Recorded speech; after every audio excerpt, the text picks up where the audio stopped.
ओम जय सतनाम। शशि प्रभा सतनाम, साहिब बंदगी सतनाम। शबद गुरु सूरत धुन चेला, साहिब बंदगी सतनाम। स्नेहा दासी, साहिब बंदगी सतनाम। अंकुर दास फरुखाबाद, साहिब बंदगी सतनाम। सतनाम है सार बाकी सब असार, साहिब बंदगी सतनाम। बबीता साहिब बंदगी सतनाम। जगदीश साहिब बंदगी सतनाम। स्वयं सिद्ध परमात्मा सतनाम सतनाम सतनाम। चल हंसा उस देश जहाँ साहिब का वासा, जय सतनाम जय सतनाम। गुरु शरणम साहिब बंदगी सतनाम। नंदू दास विजय सोलंकी, जय सतनाम। ऋषि सतनाम, साहिब बंदगी लखनऊ से। सन ऑफ गॉड साहिब बंदगी सतनाम। रेखा नेगी साहिब बंदगी। किरण देवी जय सतनाम। धनंजय नामदेव सतनाम, साहिब बंदगी। प्रदीप कुमार जय सतनाम जय सतनाम। सुंदर लाल साहिब बंदगी सतनाम। खेमदास सतनाम बंदगी। आत्मनिर्भर जय सतनाम। प्रमिला सतनाम। कैलाश दास सतनाम। वैशाली जय सतनाम। चौहान सुनिधि पाठक जय सतनाम। किरण देवी बंदगी। पिंकी सतनाम, साहिब बंदगी। सुशील चौहान जय सतनाम। संदीप सिंह जम्मू से, जय सतनाम। महेंद्र पंडित सतनाम, साहिब बंदगी। प्रवीण शर्मा जय सतनाम। मोहन मीना जय बंदी छोड़ की। जीतू धनानी सतनाम। कविता सराफ साहिब बंदगी सतनाम। विवेक जय सतनाम। नंदू दास साहिब बंदगी सतनाम। तो परमपिता परमात्मा की दया से, मालिक की मौत से मूल ज्ञान का प्रचार पूरे विश्व में फैल रहा है। और बहुत खुशी की बात है कि भारत में भी इतना ज़बरदस्त फैल रहा है और लोग अब हमारी बातों को समझ पा रहे हैं। ऐसी मालिक की मौज हो गई है। पहले नहीं समझ पा रहे थे, पहले विरोध हो रहा था। अब एक सत्संग सुनते ही लोगों को समझ में आने लग जा रही है बात। और ऐसा इसलिए हो रहा है क्योंकि उन्होंने पिछले संतों के, पिछले गुरुओं के सत्संग अच्छे से सुने हैं, समझे हैं। पिछला कोर्स कंप्लीट है, इसलिए आगे का रास्ता खुला है। सतनाम साहिब बंदगी सतनाम सतनाम। वीडियो सही नहीं आ रही है क्या? वीडियो सही चल रही है? ऑडियो और वीडियो साफ है? थोड़ा बताओ मुझे।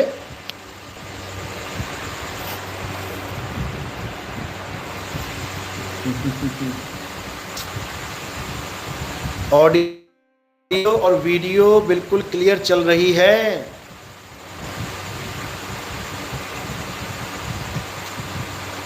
चलो, बहुत अच्छी बात है। धन्यवाद है जियो वालों का। जुग जुग जियो। अमीरस पियो और जुग जुग जियो। सतनाम।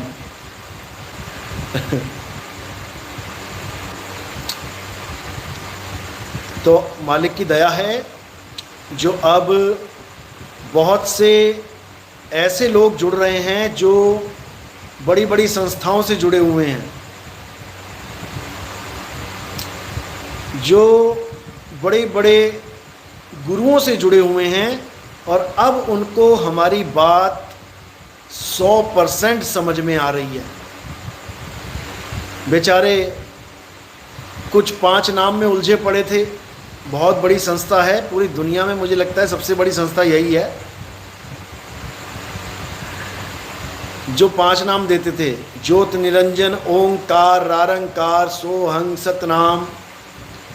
ये नाम देने वाले गुरुओं ने तो जीवों को उलझा ही दिया 5 नाम में। लेकिन ये खुद नहीं समझ पाए कि हम 5 नहीं, हम 6 नाम दे रहे हैं। ये 5 नाम वाले गुरु नहीं, ये 6 नाम वाले गुरु हैं। इनका जो पहला ही नाम है वो 2 नामों का मिश्रण है। वहाँ पर 2 धनी हैं, 1 धनी नहीं है। ये हम प्रमाण के साथ खोलेंगे। जब सत्संग 210 से स्टार्ट करेंगे तो हम सारा कुछ खोल देंगे। अभी तो 1 बूंद आई है केवल, अभी 1 बूंद आई है, समुंदर अभी बाकी है, अभी वेद खुलना बाकी है, अभी सारे पुराण खुलने बाकी हैं, अभी कुरान खुलनी बाकी है, अभी बाइबल, इंजील, तौरात खुलने वाली है, अभी सारे ग्रंथ खुलेंगे। समुंदर तो पीछे है। अभी तो केवल 1 बूंद, 1 अमृत की बूंद आई है, जिससे आप अमृत हो सकते हो।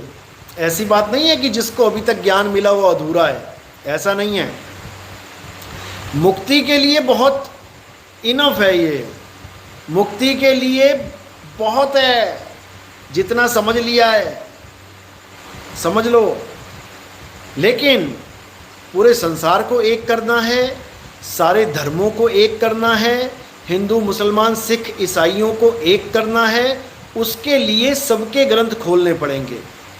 वही है ज्ञान का सागर, क्योंकि उसी ज्ञान से सारी दुनिया के धर्म चल रहे हैं। आधी दुनिया मुसलमान, आधी दुनिया ईसाई बनी बैठी है उसी ज्ञान से, और उसी ज्ञान को खोल के रख दिया जाएगा। कौन सा वो पहाड़ है जिस पे हर मोमिन को चढ़ना है? कौन सा वो पहाड़ है जिस पे हर मुसलमान को चढ़ना है? कौन सा वो पहाड़ है जिस पे चढ़ के अल्लाह से बात होगी? और अभी पहाड़ चढ़ाया जाएगा सबको। ये मत सोचना कि मूसा चढ़ के चले गए, बात करके चले गए, हमारे किस काम का वो पहाड़। ऐसा नहीं है, ऐसा बिल्कुल नहीं है। अभी सब चढ़ेंगे पहाड़, अभी चढ़ाई बाकी है।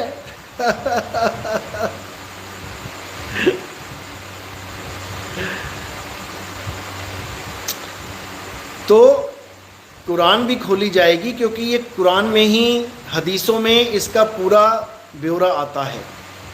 हदीसें खोली जाएंगी, बाइबल खोली जाएगी। बाइबल में बताया जाएगा कि ईसा मसीह एक तरफ कहते हैं कि I am son of God, और एक तरफ कहते हैं I and my father are one. आखिर क्या भेद है इसके पीछे? ये सब खोल के रख दिया जाएगा। बाइबल में ऐसे ऐसे राज छुपे हुए हैं, आपके होश उड़ जाएंगे, जो बाइबल समझा रही है। लेकिन दुख के साथ कहना पड़ रहा है कि ईसाई समुदाय ही नहीं समझ पा रहा है उस बात को। ईसाइयों ने नया ही ड्रामा पकड़ लिया है। आओ तुम्हारी किडनी ठीक कर दे, आओ तुम्हारी भूतिया बुद्धि ठीक कर दे, आओ तुम्हारे भूत निकाल दें, आओ तुम्हारे प्रेत निकाल दें, आओ तुम्हारी लीवर ठीक कर दें, आओ तुम्हारा बुखार ठीक कर दें। पता नहीं कौन सा ड्रामा पकड़ दिया ईसाइयों ने। अरे भाई, अगर ये इंडिया में ठीक कर सकते हैं तो अमेरिका, कनाडा, जर्मनी में तो ईसाई भरे पड़े हैं। वहाँ तो हॉस्पिटल नाम की चीज़ ही नहीं होनी चाहिए थी। जो भी बीमार हुआ पादरी के पास गया, 2-4 पानी की बूंदें छिड़की, हुलला किया, हो गया काम उसका। ये सारा ड्रामा इंडिया में ही चलना है क्या? कमाल कर दी। गरीब लोग बेचारे, ना समझ लोग, कोई भी आके फंसाई जा रहा है उनको। तो इन सबको एक करना है तो पहले सब ज्ञान को एक करना पड़ेगा। सारे ज्ञानों को, जितना भी ज्ञान का सागर है, सबको एक करना पड़ेगा। सब अपनी अपनी दाल पकाने में लगे हुए हैं। सब ने हांडी पे दाल रख रखी है अपने अपने की, और दूसरे को गालियां दे रहा है। अब इनकी गालियां खत्म करनी है। अब सारे ग्रंथों से उस एक सत्य सार को निकाल के रख देना है, जिससे हिंदू भाई, मुस्लिम भाई, सिख भाई, ईसाई भाई सब एक हो जाएंगे। और फिर होगा युग परिवर्तन, फिर होगा नए भारत, न्यू इंडिया का गठन। तब होगा। ये लठ मार इंडिया नहीं चाहिए हमें।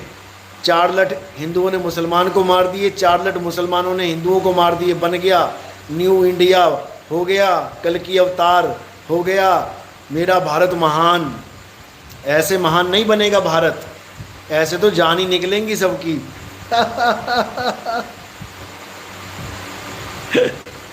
तो भाई एक होना है तो पहले ज्ञान को समझना है। कोई भी ज्ञान है इस दुनिया का, हर ज्ञान में गुप्त भेद छुपे हुए हैं, समझ लो। ऐसे ऐसे गुप्त भेद हैं ग्रंथों में कि तुम सोच नहीं सकते।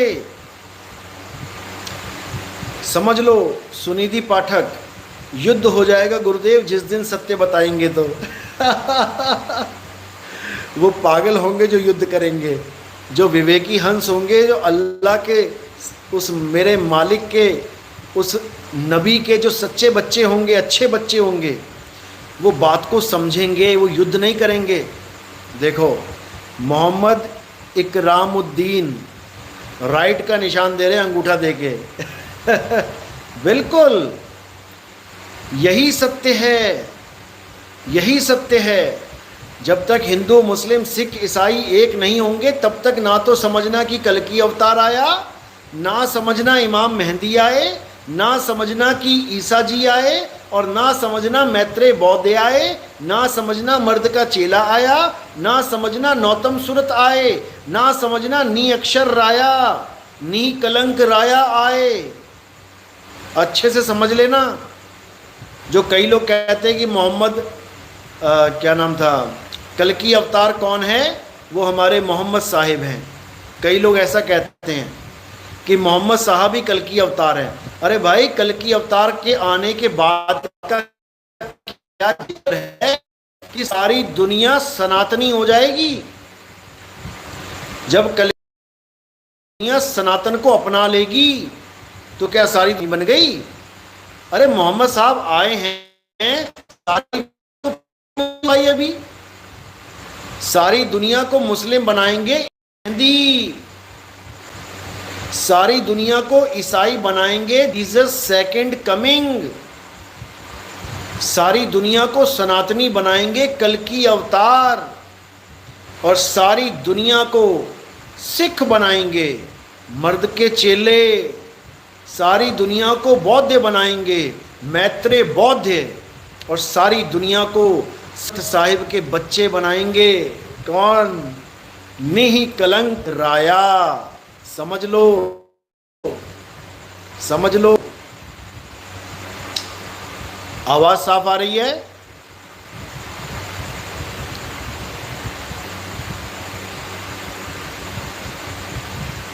आवाज साफ आ रही है मेरी? वीडियो साफ चल रही है?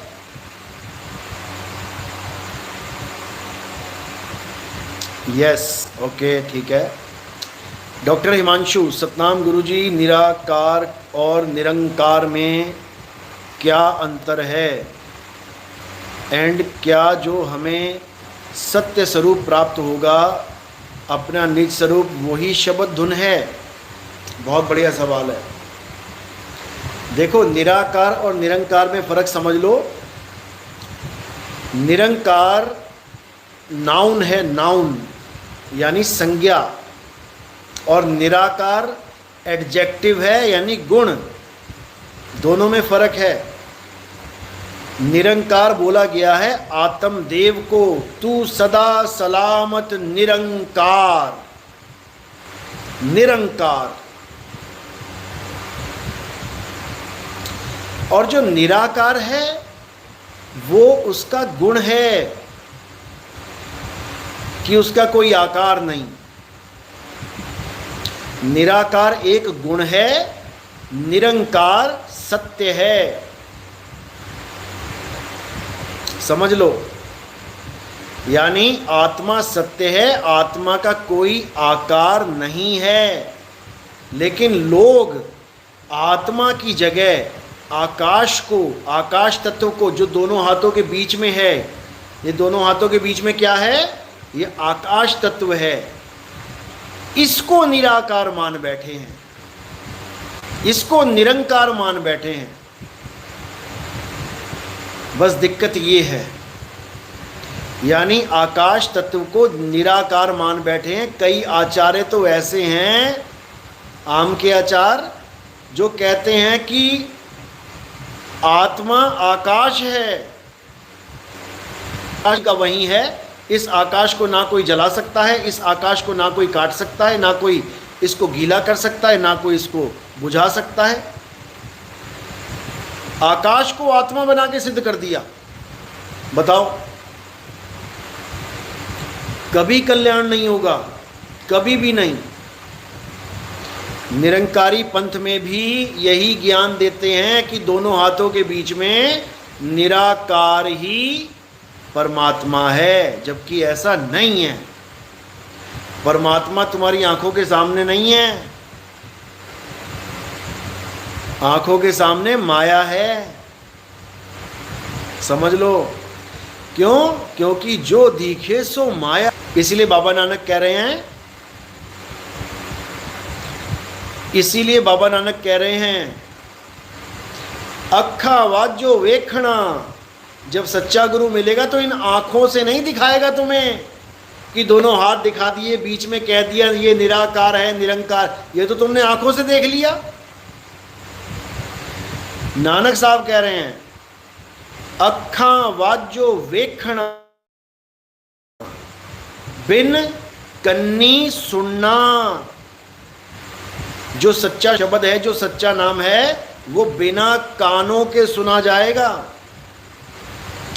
अखा वाजो वेखना, बिन कन्नी सुनना, पैरा वाजो चलना, बिन हथी करना, जीबा वाजो बोलना, यू जीवित मरना, नानक हुक्म पछाण, तो जा खस में मिलना।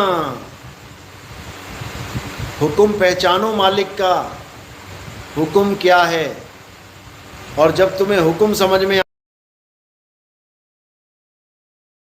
सारी गुत्थी सुलझ जाएगी। ना तो हुक्म मंदिर में जाने का है, ना हुक्म मस्जिद में जाने का है, ना हुक्म गुरुद्वारे जाने का है, ना हुक्म चर्च जाने का है। यहाँ तक जो जाना हमारा निश्चित है, वो कब तक? जब तक हमें ज्ञान नहीं हो गया, जब तक हमें हुक्म का पता नहीं लग गया, तब तक हमें मंदिर, मस्जिद, गुरुद्वारे, चर्च जाना चाहिए। क्यों? क्योंकि विद्यालय जाओगे तभी ज्ञान प्राप्त होगा। अगर मस्जिद में जाओगे तो मौलवी जो बैठे हैं आपको कुछ बताएंगे अल्लाह के बारे में, क्या लिखा है कुरान में। अगर मंदिर में जाओगे तो भगवान के बारे में बताएंगे। अगर चर्च में जाओगे तो गॉड के बारे में पता लगेगा। और अगर गुरुद्वारे जाओगे तो बाणियों के बारे में, संतों के बारे में पता लगेगा, परमात्मा के बारे में बताया जाएगा कि प्रभु कहाँ मिलेंगे। तो बताया भी जा रहा है लेकिन कोई समझ नहीं पा रहा है। तो कह रहे हैं जो प्रभु को मिलबो चहे, तो खोज शब्द में ले। बिल्कुल क्लियर कर दिया कि प्रभु को खोजना है तो कहाँ खोजना है? खोज शब्द में ले। अब कौन से शब्द में? कौन से शब्द में? जो भारत देश में लिखे गए हैं उसमें खोजें, या जो जापान में लिखे गए हैं उसमें खोजें? जो अरबी में लिखे गए उसमें खोजें, या जो अंग्रेजी में लिखे गए उसमें खोजें? किस में खोजें? कौन से शब्द में खोजें?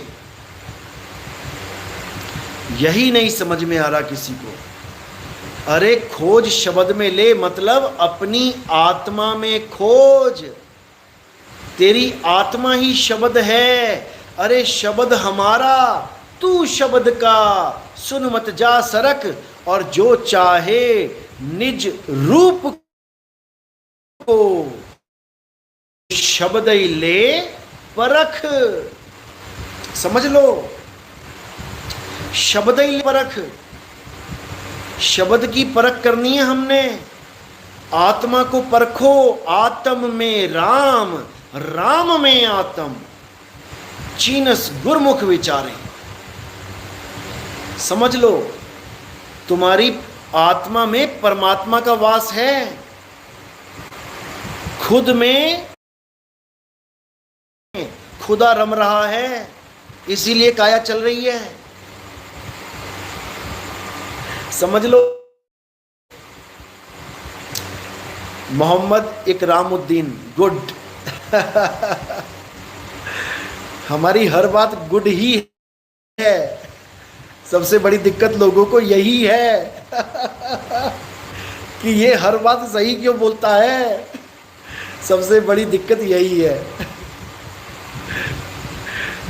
आत्मनिर्भर, वेरी गुड साहिब बंदगी सतनाम। सुशील चौहान, गुरुजी लाइव सत्संग कहाँ होने वाला है मुझे बताओ, मुझे दूसरी दीक्षा चाहिए। कोई बात नहीं, थोड़ा सा वेट करो, अभी बनेंगे प्रोग्राम। 2025 में सत्संग शुरू हो जाएंगे।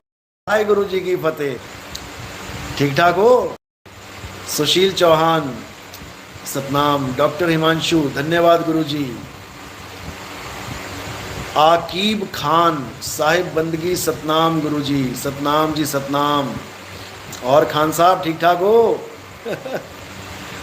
मुन्ना खान, गुरुजी मुझे एक बात बताओ, राम जी तो एक इंसान थे, पर उन्हें भगवान क्यों बताते हैं? क्योंकि भगवान खुदा ईश्वर अल्लाह वह है जिसने सारे संसार को रचा, जिसने हमें तुम्हें बनाया। बिल्कुल सही बात है, बिल्कुल सही बात है। अल्लाह ईश्वर गॉड वो है जिसने इस पूरी कायनात को बनाया। राम जी तो त्रेता में आए हैं, कृष्ण जी द्वापर में आए हैं, विष्णु जी सतयुग में आए हैं। विष्णु जी कैसे आए हैं, कहाँ से आए हैं, इसके लिए हमारे ही ग्रंथ श्रीमद् देवी भागवत महापुराण जब आप पढ़ेंगे तब आपको समझ में आएगा कि ब्रह्मा विष्णु और दिक्कत ये है।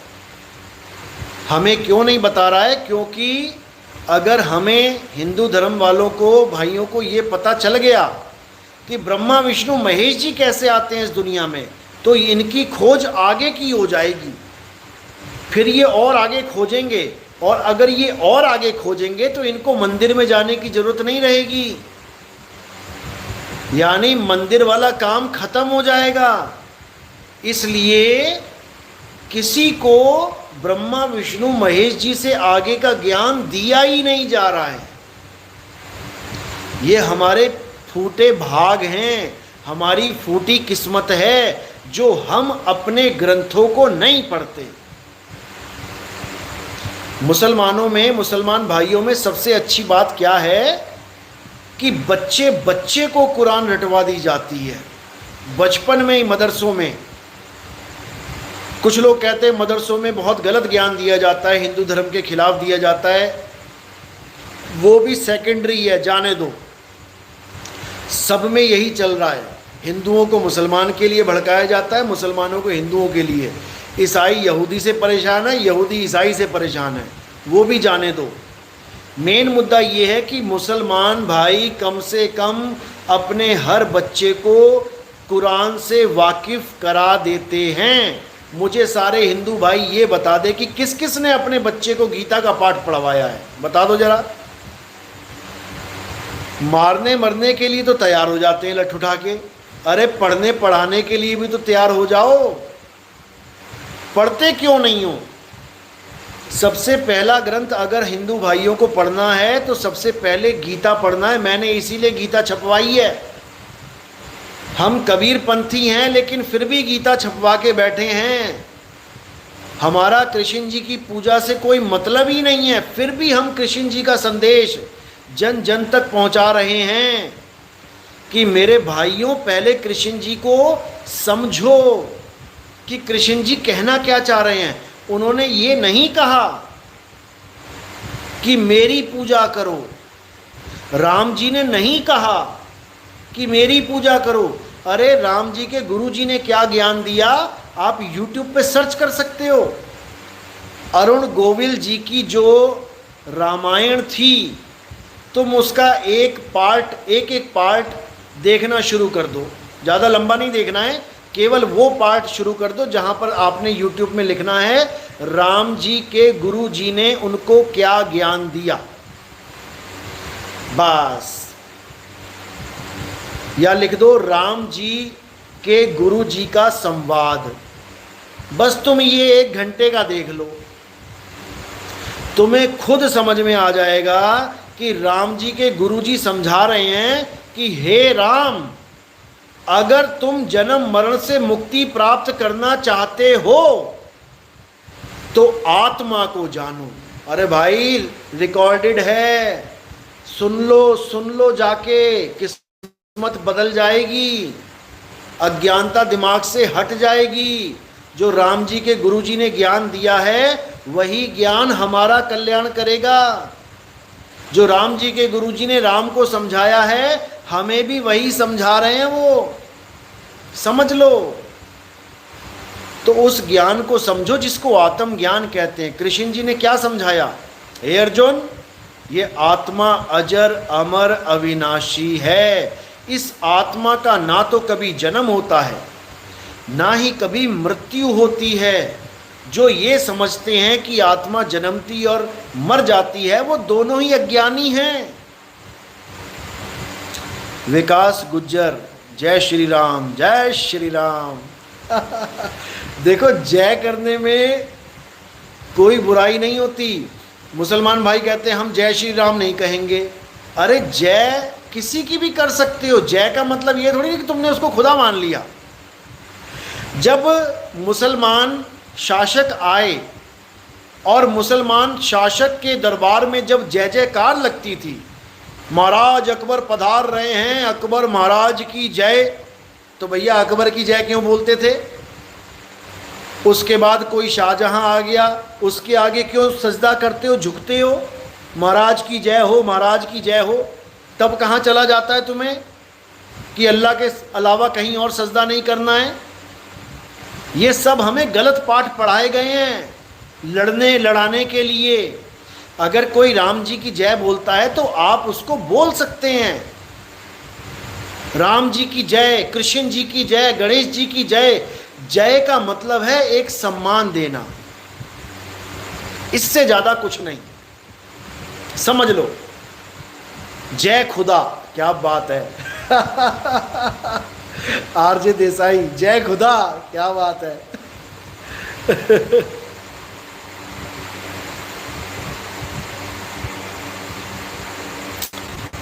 मुन्ना खान, गुरुजी आप बहुत प्यारा ज्ञान देते हैं, हमेशा आपके जीवन स्वस्थ रहें।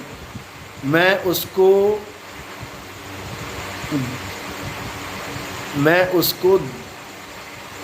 क्या लिखा आपने, इस बार ये दुआ करता हूँ क्योंकि तुम एक ही परमात्मा की, एक ही खुदा की, एक ईश्वर की बात करते हो। तुम यह कहते हो कि सर झुके तो उस मालिक के आगे झुके, खुदा के आगे झुके, परमात्मा के आगे झुके। तुम एक परमात्मा का संदेश देते हो। बिल्कुल, परमात्मा एक है, खुदा एक है, अल्लाह एक है, वाहिगुरु एक है, गॉड एक है, रमता राम एक है। और वो एक कभी पैदा नहीं हुआ और कभी मरेगा नहीं। इतना समझ लो, वो ऐसा एक है जो ना तो कभी पैदा हुआ और ना कभी वो मरेगा। उस एक की पहचान ही यही है। अगर तुम उसको छोड़ के किसी और एक के चक्कर में पड़ गए जो पैदा हो रहा है और मर रहा है, तो भैया you are on the wrong track. You have to change your mentality. कुछ बनने वाला नहीं है। अपने विवेक को बढ़ाओ, अपने विचारों को और तीव्रता से और कशिश के साथ, जैसे कहते हैं ना, इमाम मेहंदी आएंगे घोड़े पे सवार होके आएंगे। और देखो, घोड़ा ही है सबसे मेन। इमाम मेहंदी भी घोड़े पे आएंगे, कल की अवतार भी घोड़े पे आएंगे, ईसा मसीह का सेकंड कमिंग वो भी घोड़े पे ही आएंगे। समझ लो। अब वहां एक संदेशा दिया है हदीस में कि वो आसमान से आएंगे, लिखा है ये। कि आसमान से आएंगे। अब वो एक कोड है, वो एक गुप्त संकेत है। वो कौन से आसमान से आएंगे इसको तुम्हें समझना पड़ेगा। वो उसी आसमान से आएंगे जहां पर मूसा अलैहिस्सलाम खुदा से बातें करते थे, जिसको हमारे कबीर साहब कहते हैं, मोर पिया तो गगन बसत है और मैं बसू संसार। मेरा पिया गगन में बसता है और मैं संसार में फंसी पड़ी हूं, जिसको हम मुसलमान भाई कहते हैं कि सातवें आसमान पे हमारा खुदा विराजमान है।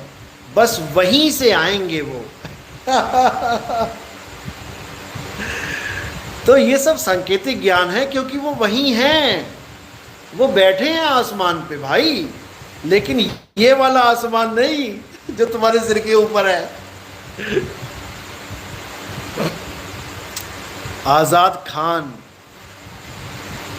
तुमसे प्यार हो गया है जी। क्या बात है भैया, प्यार की लायक है हम तो, प्यार तो होगा ही viral trends, I love you भाई, बहुत बढ़िया। देखो, हम सब जब एक हो जाएंगे, हिंदू मुस्लिम एक हो जाएंगे, तो याद रखना ऐसा भूचाल आ जाएगा इस संसार में, तुम सोच नहीं सकते, सोच भी नहीं सकते। सारी दुनिया, पंजाबी च कहते एडियां चक चक के, पब चक चक के वेखूगी हो की रहा है यानी एड़ियां उठा उठा के लोग देखेंगे ये हो क्या रहा है, ये हिंदू मुसलमान एक कैसे हो रहे हैं, ये सिख ईसाई एक कैसे हो रहे हैं। अगर इस ज्ञान को तुमने समझ लिया तो समझ लो। आकीब खान, क्या नज़र दी है आपने, अब संत फकीरों के ग्रंथों का मर्म समझ में आता है। क्या बात है, क्या बात है, बहुत बढ़िया। एक एक चीज़ समझ में आएगी, खासकर बुल्ले शाह की वाणियाँ पढ़ना आप। बुल्ला की जाना मैं कौन, सबसे ज़रूरी है ये। कहते हैं ना मैं आदम हब्बा जाया और ना मैं अपना नाम तराया, बुल्ला की जाना मैं कौन बहुत बढ़िया। शाहब कुइसर, जय हिंद। शाहब कुइसर, आप बिल्कुल बिल्कुल सही इंसान हैं। अल्लाह ईश्वर वाहिगुरु गॉड आपको खुश और सेहतमंद रखे और लोग आपकी बात को समझें और समझाएं। क्या बात है, बहुत सुंदर। आज तो मेरे मुसलमान भाई एक्टिव हो गए लग रहा है लग रहा है किसी ने उनके ग्रुपों में शेयर कर दी क्या बहुत बढ़िया। दिल खुश होता है जब हम सब एक होने की बात करें, जब हिंदू मुसलमान का झगड़ा ख़त्म हो, वैर विरोध ख़त्म हो, सब एक हो जाएं और सब अमन शांति से अपने देश को महान बनाएं। आज़ादी में हिंदू और मुसलमान दोनों का खून, दोनों का पसीना, दोनों ने अपने खून से सींचा है हमारे भारत को, समझ लो। कोई ये ना सोचे कि मुसलमानों ने कुछ नहीं किया या केवल हिंदुओं ने ऐसा किया या हिंदुओं ने कुछ नहीं किया। दोनों ने अपनी जानें दी हैं इस भारत देश के लिए। क्या इसलिए दी थी कि बाद में हमारी जनरेशन लड़ लड़ के मर जाए? इसलिए तो नहीं दी थी भाई। पता नहीं कब अकल आएगी, कब समझेंगे। जब तक हम अपने ग्रंथों के सार को नहीं समझ लेते मेरे भाई, झगड़ा खत्म नहीं होगा, नहीं होगा।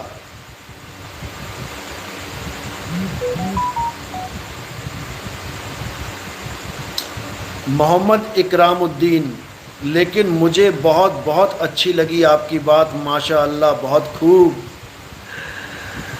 सब मालिक की मौज है, परमात्मा अल्लाह वाहिगुरु की मौज है। क्योंकि जब तक हम गहराई में नहीं उतरेंगे तब तक हम लहरों में ही फंसे रहेंगे। समुद्र के ऊपर लहरें अनंत हैं, लेकिन जब गहराई में जाएंगे तो समुंदर एक है। लहरों के पीछे नहीं भागना है। लहर का मतलब क्या है? ये काया। कोई राम के पीछे, कोई श्याम के पीछे, कोई हनुमान के पीछे, कोई माता के पीछे, कोई किसी के पीछे, कोई बाबा नानक के पीछे, कोई कबीर साहब के पीछे, कोई रविदास जी के पीछे, कोई किसी शरीर के पीछे, कोई किसी शरीर के पीछे। सब शरीरों के पीछे भाग रहे हैं, लहरों के पीछे भाग रहे हैं। जैसे ही गहराई में आएंगे एक समुंदर पाएंगे, और वो एक समुंदर कौन है? वही परमपिता परमात्मा है, वही अकाल पुरुष है, वही अल्लाह अकबर है, वही गॉड है, वही सब कुछ है। समझ लो, वही सब कुछ है। सुनिधि पाठक, मैं तो आपके पीछे, मेरे पीछे भी नहीं लग रहा तो भाई मेरे पीछे भी नहीं लगना है। मैं जिसके पीछे लगा रहा हूं उसके पीछे लगना है। किसी गलत फहमी में रहो कि मेरे पीछे लग जाओ। मेरे पीछे लगोगे शमशान घाट से आगे नहीं जा पाओगे। उसके पीछे लगना है जो अजन्मा है, जो नित्य है। समझ लो, जो पैदा नहीं होता, जो मरता नहीं है, उसके पीछे लगना है। मोहम्मद साहब ने उसी को बोला है कि अल्लाह के जिक्र में रहो, यानी 24 घंटे उस अल्लाह को याद करते रहो। इसका मतलब ये नहीं कि 24 घंटे तुम ला इलाहा इल्लल्लाह मोहम्मद रसूलुल्लाह जपोगे। बिल्कुल नहीं, बिल्कुल नहीं। जपना कुछ नहीं है, अल्लाह को याद करना है 24 घंटे। यही कबीर साहब कह रहे हैं कि अगर तुम मुक्ति चाहते हो तो 24 घंटे 8 पहर खुदा को याद करो। केवल 5 टाइम की नमाज में नहीं उलझ जाना कि मैंने तो 5 टाइम की नमाज पढ़ ली, मेरा हो गया फर्ज। फर्ज केवल नमाज नहीं है, फर्ज जिक्र है। जिक्र अल्लाह का जिक्र के लिए तुम्हें नमाज पढ़ने की भी जरूरत नहीं है। नमाज वो पढ़े जो अल्लाह का जिक्र करना नहीं जानता, वो नमाज पढ़े। जो अल्लाह को, जो वाहिगुरु को, जो गॉड को याद करना नहीं जानता, वो मंदिर जाके आरती करे, वो ईसाइयों के चर्च में जाके प्रेयर करे, वो सिखों के यहाँ घंटा 2 घंटा गुरुद्वारे में पाठ करे। लेकिन जो अल्लाह को 24 घंटा याद कर रहा है, बताओ वो कहाँ जाए? वो नमाज पढ़ने कहाँ जाए? उसकी तो 24 घंटे नमाज चल रही है, उसकी 24 घंटे सिमरन चल रहा है। सिमरन यानी याद करना। वो अल्लाह को 24 घंटे याद कर रहा है। वो उन 24 घंटों में नमाज के लिए टाइम निकाले तो कैसे निकाले? समझो, खुदा को 24 घंटे याद करना है, सोते हुए भी नहीं भूलना है उसको। क्योंकि अगर सोते हुए मौत आ गई तो क्या करोगे? सोते हुए भी नहीं भूलना है उसको। गुरु ग्रंथ साहब में लिखा है, कहते हैं जागरण से सुपना भला रहिए प्रभ संग। कहते हैं जागते तो मैं उसको याद करता ही हूं, अरे सुपने में भी उसको याद रखूं तो जागने से भी मेरा महान है सोना। क्योंकि जागने से तो मैं कहीं भटक भी सकता हूं। किसी ने आया, मुझे बात करी, कुछ लेना देना सौदा हुआ, कुछ काम हुआ, सोच में कौन डिस्टर्ब कर रहा है मुझे? जागरण से सुपना भला और बस ये प्रभ संग, उस मालिक के, उस खुदा के, उस अल्लाह के, वाहिगुरु के साथ जुड़ जाएं। फिर क्या बात है? कौन सी नमाज, कौन सी आरती, कौन से मंत्र? अल्लाह कोई क्या केवल अरबी भाषा एक्सेप्ट करेगा कि अरबी में पढ़ेगा तभी मानू, तभी मैं तुझे प्यार करूंगा? या गॉड केवल अंग्रेजी की प्रेयर मानेगा? नहीं, तू पहले अंग्रेजी सीख, तू पहले अंग्रेजी में प्रेयर करना सीख, ABCD पढ़। तो हमारे अनपढ़ आदमी तो बेचारे रह गए गॉड से वंचित। यही हाल ब्राह्मणों का है। संस्कृत के श्लोक पढ़ेंगे, कहेंगे हमें अधिकार है भगवान को खुश करने का, हम ब्राह्मण संस्कृत जानते हैं तो पहले सारे संस्कृत ही पढ़ लो भैया। कब करेंगे पूजा पाठ? हमारी तो सुनी नहीं रहा वो। तुम तो संस्कृत में दे मंत्र पे मंत्र मार रहे हो, हमें तो संस्कृत आती नहीं है, हम कैसे अरदास करें उससे भाई? अगर वो हमारी हिंदी समझ सकता है तो तुम संस्कृत क्यों बोल रहे हो? अगर वो हमारी अरबी समझ सकता है तो भैया अंग्रेजी के पीछे क्यों पड़े हैं? तो ये सब 52 अक्षरों का खेल है। इन 52 अक्षरों से ऊपर उठ जाओ, इन स्वर व्यंजन से ऊपर उठ जाओ, समझ लो। तो कहते हैं स्वर व्यंजन का मेल नहीं है, 52 का वो खेल नहीं है। ये स्वर व्यंजन का मेल नहीं है कि किसी ने स्वर में व्यंजन मिला लिए। स्वर व्यंजन पता है ना, बचपन में पढ़ा था। स्वर क्या होते हैं? आ आ, ई उ ऊ, ए और व्यंजन का खा गा, चा छा जा, टा ठा डा। समझो, तो स्वर व्यंजन का मेल नहीं है। किसी ने रा और मां यानी 2 व्यंजनों के अक्षरों में आ का डंडा लगा दिया, स्वर लगा दिया, रा मां आ का डंडा लगा दिया, बन गया राम। अब रा और मां क्या है? स्वर व्यंजन का मेल। किसी ने लगा दिया अ ल ला ह, अल्लाह, क्या है? स्वर व्यंजन का मेल। किसी ने लगा दिया व आ ह ए ग उ र उ, वाहे गुरु, क्या है? स्वर व्यंजन का मेल। और कबीर साहब समझा रहे हैं स्वर व्यंजन का मेल नहीं है और 52 अक्षरों का वो खेल नहीं है। समझ लो, अल्लाह के जिक्र में किसी अक्षर का मतलब ही नहीं है। वाहिगुरु के जिक्र में वाहिगुरु वाहिगुरु करने जपने का कोई मतलब ही नहीं है। सीधे वाहिगुरु को याद करो, वाहिगुरु के नाम को नहीं जपना है। प्यास लगी तो सीधे पानी को पियो, पानी पानी पानी पानी, जल जल, वाटर वाटर नहीं जपना है। समझ लो। रेखा मित्तल, साहिब बंदगी सतनाम। और जी कैसे हो? ठीक ठाक हो? विनीश दास सतनाम। सिमरन की सुधि यूं रहे, ज्यों गागर पनिहार। बहुत बढ़िया। और डोल ले बोल ले सूरत में, कहें कबीर विचार।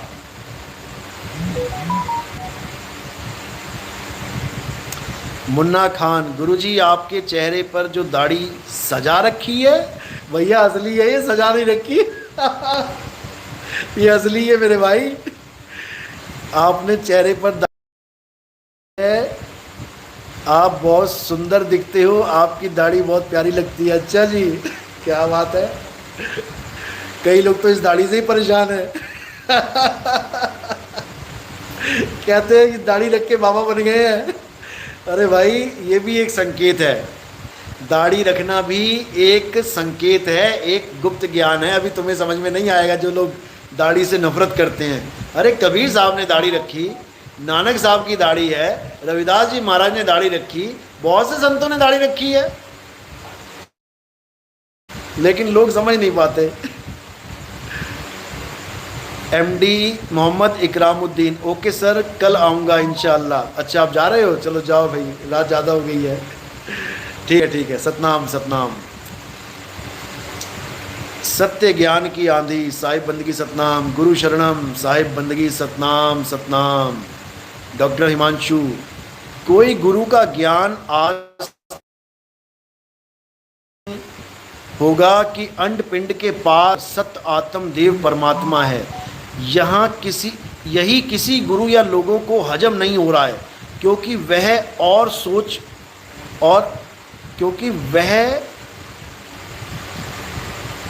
कुछ गड़बड़ है। यहाँ तक सोच और पहुँच नहीं पा रहे हैं।